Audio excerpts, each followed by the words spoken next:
It's your Aunt Tracy. I haven't always been an aunt, you know. And my name, Tracy. I've been through the system trying to get my name changed. I'm fortunate enough that most of my legal documents have been amended for accuracy. Things used to be different. This is me trying to share my experience of filling out my legal name change paperwork all on my own, with the hope that others will find this information helpful. If you're not seeking a legal name change, this video is probably not for you. But click that notification bell before you go, so you don't miss out on that next lingerie movie review. You all have my permission to subscribe to the channel. Or don't. No one's making you. But my other videos are entertaining. This video is one of those dreadful reboots. I needed to update some links, replace a corrupted file, and redo my nails. All the info from the original video is still here, but now you can find the links you need to fill out your name change documents right here in the description of this video. And now let's travel into the past to learn how your Aunt Tracy got her name. T-R-A, A for Ace, then C-Y, Tracy with a Y. Why? Why not? Because we love you.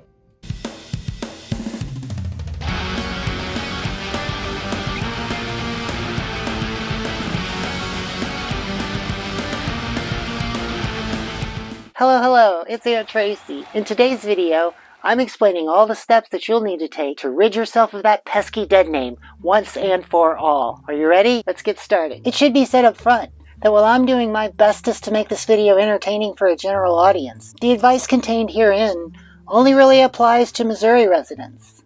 This probably goes without saying, but I'm no attorney. I went to art school, so take my legal advice with a Titanic iceberg-sized grain of salt. Now I'm only going to show you today how to fill out the paperwork for a legal name change for an adult. The paperwork for minors is very similar. And if your parents are already on board helping you get your legal name change, sharing this video with them could be useful. You're just going to have to ask your parents for more help. This link takes you to two forms. This link will take you to these two forms. Petition for a name change form and judgment for a name change form. The information on these two forms is redundant, but we're going to have to fill both of them out to complete the process. The petition for name change is the form that the court keeps on file, while the judgment for a change of name is going to be your receipt to prove that you've completed the process and had a legal name change. They'll certify this copy and send it back to you. So let's begin filling out these forms. Beginning at the top, it's pretty simple to start out. We're going to put the county where the court was located in this line. And then where it says petitioner, you're going to put your dead name here as well as here. Don't worry about this spot where it says case number and division number. That will be filled out by the court. Don't forget to put your full middle name. Line 2 is where we're going to put the name that we're going to change to. Tracy Jean Davis. Item 3, we're going to check one of these two boxes. Obviously, you're going to click the box next to first time if this is your first time changing your name. And if this is your second or third time, you probably stopped watching this video about 2 minutes ago. Number 4 is your mailing address. Make sure you can get this correct, because this is where they're going to send you the receipts. Don't forget to include your full 10-digit telephone number and, well, the email address is optional. Number 5 and 6 is going to be parents' full legal names. 7 for your spouse, and 8 for your date of birth. Mine being 8/5/9. Number 9 is your place of birth. Now, I was very young back when I was born, so I didn't really remember where that was. I had to call and ask my mom for the answer.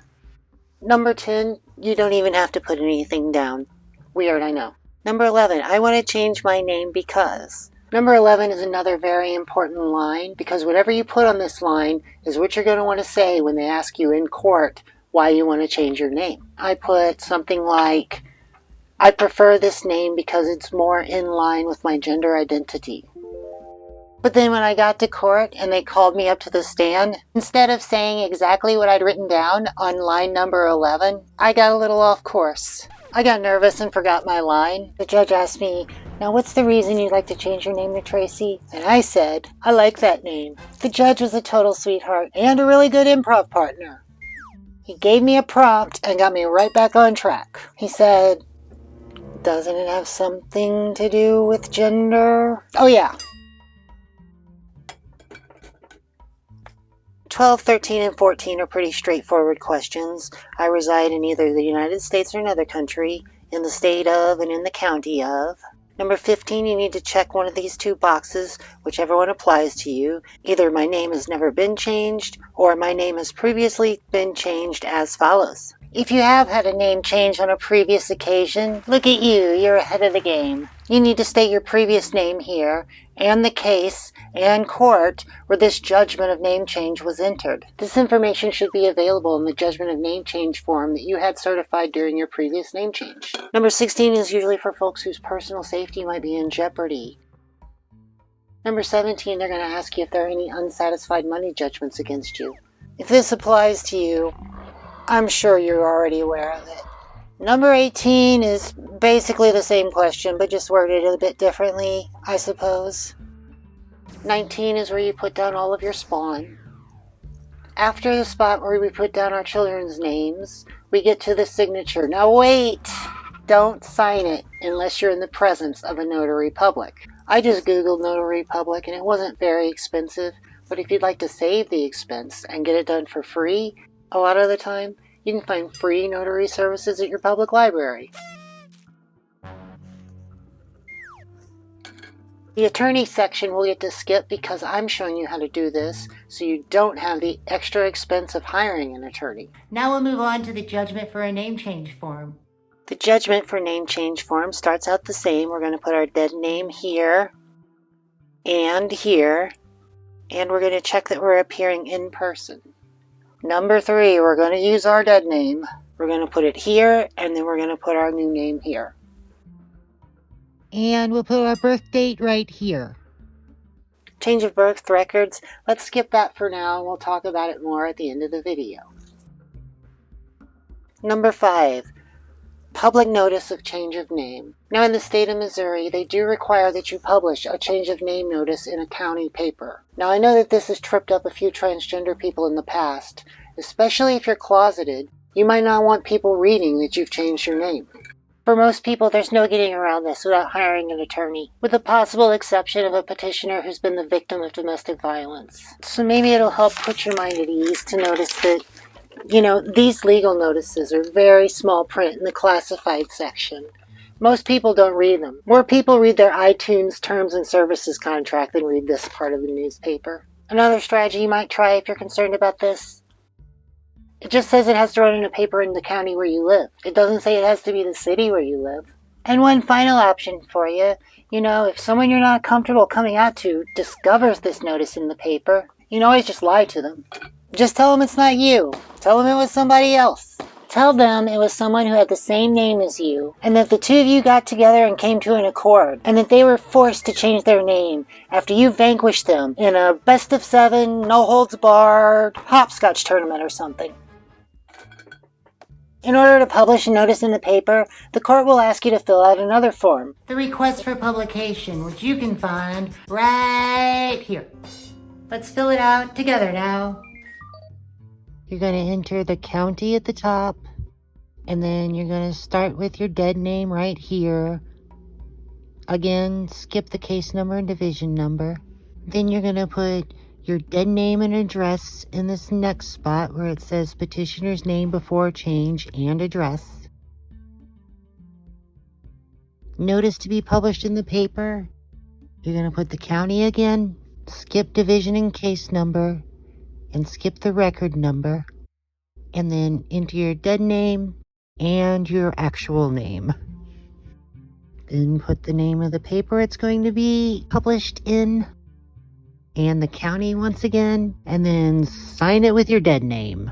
And we're done with this one. You're going to turn this in with the rest of your paperwork at the Division of Family Services at your county courthouse. Now, in the county where I live, they made it easy on me. The court has a regular relationship with one of the local papers in which they print all of these notices. All I had to do was write down the name of the paper. If the court doesn't do this for you, check the classified section in the paper you want to run your legal notice in, and they'll have a phone number or a website that you can contact somebody and have your notice ran in the paper. When you contact your local newspaper, they've done this many times, they'll know what you need to do to get your notice published.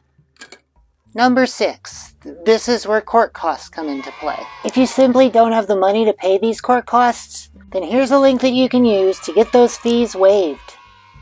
This is called an informa pauperis, which is Latin, I believe, for I'm not going to pay a lot for this muffler.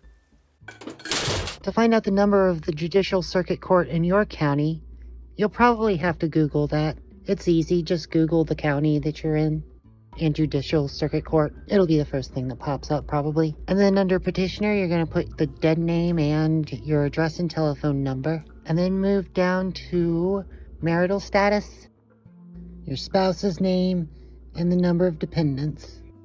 Under monthly income, you're going to put what you get paid at work, any public assistance or retirement pensions you get, any child support, social security, or maintenance checks, and any other income to be considered. And then you put the total right down here. Under monthly expenses, you're going to check whether you have a mortgage or a rent payment. Put down your utility cost, your food, your payment on debts and credit cards, your child support, any maintenance costs that you have, any medical expenses that you might have, and then total it up and put it on this line here.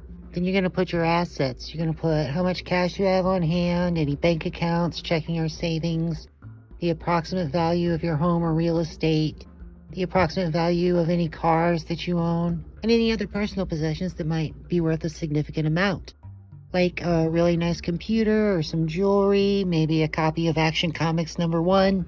And then on this side, you're going to put your debts. You're going to put the remaining balance of your home loans, any auto loans that you have, the credit card balances, and any other debts to be considered. Off the top of my head, I'm thinking student loans. And then you total up the debts, and then you're going to put the date, and then you're going to sign it with your dead name.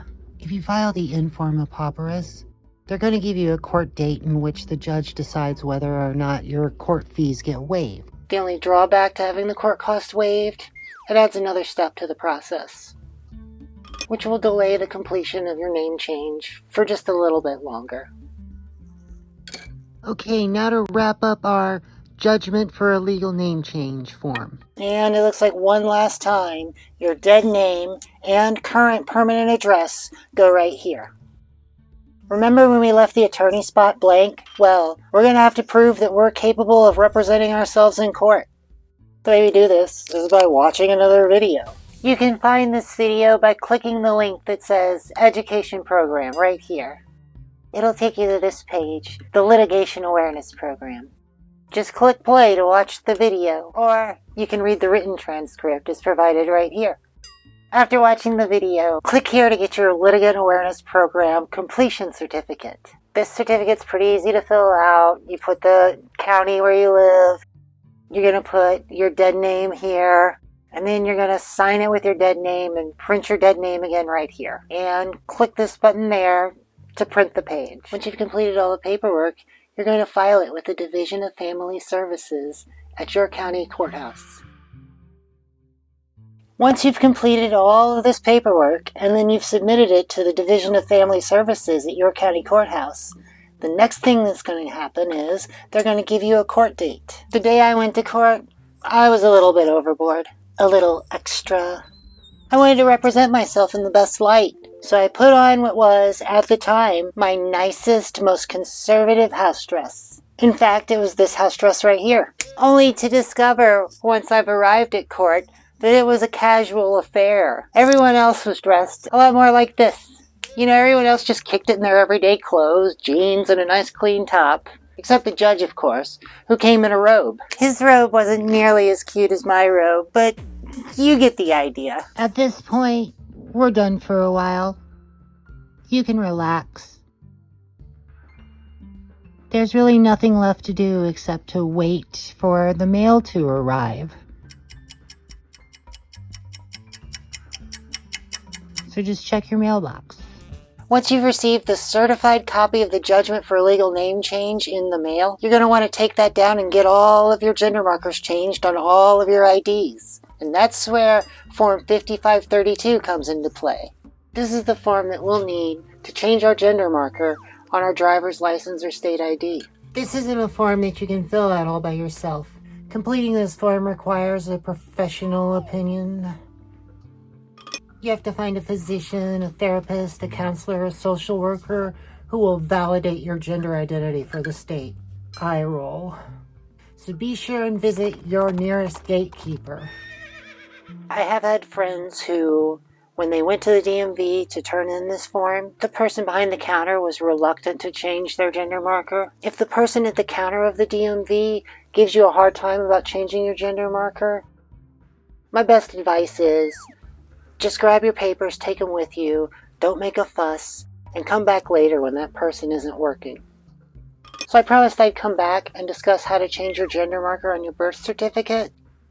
Unfortunately, in the state of Missouri, having your birth records changed requires proof of GRS. Now, if you have the means and can hire an attorney, I do know a few lawyers have successfully argued to have someone's birth records changed once they've had top surgery. So let's take a minute to deconstruct this requirement to have gender-affirming surgery before you can have your birth records changed. This requirement is both elitist and unnecessary. Elitist, unnecessary. Elitist and unnecessary.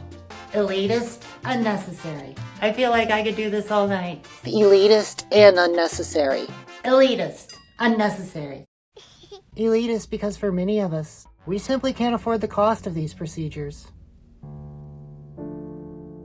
A lot of us don't have access to that kind of money, and many of us don't have any health insurance.